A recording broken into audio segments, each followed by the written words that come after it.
So which sunscreens are we talking about here? It's one formula that is shared by 30 brands. So it's the same formula and the different brands put their name onto that. And it ranges from sort of small, really local operators to brands that are selling it online with sort of tens of thousands of followers.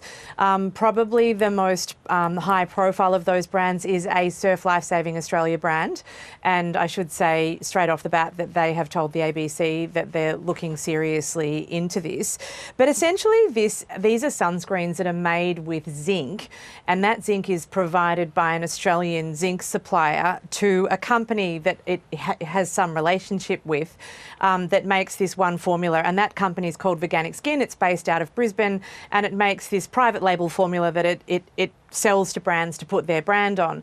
Now, the ABC received some preliminary SPF results from an industry whistleblower who is a competitor, but nonetheless, they're independent results suggesting that this SPF 50 sunscreen formula was tracking more around SPF 21. The ABC also commissioned its own SPF testing, preliminary SPF testing on this formula, and it came back in a sort of similar range of about SPF 25. Now, they're not the results that are required by Australian regulations if you want to sell a sunscreen in Australia, but the SPF experts that we've shown these results to have said, even though they're preliminary results, this sunscreen formula is never going to reach the SPF 50 that it says it is. So what's the manufacturer said about this?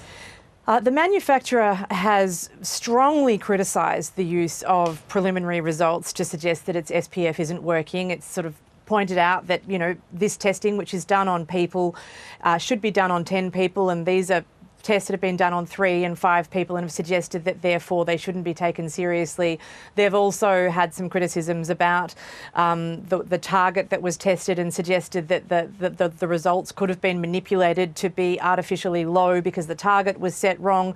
These tests were done by a well-known Australian SPF testing lab called Eurofins Dermatest, and they're standing by those tests. And the company's also, I guess, criticised the ABC for taking results from a competitor. But as I said, we have stress tested them with experts, and now it looks like maybe they will be investigated. So what's the TGA had to say about it, Rachel?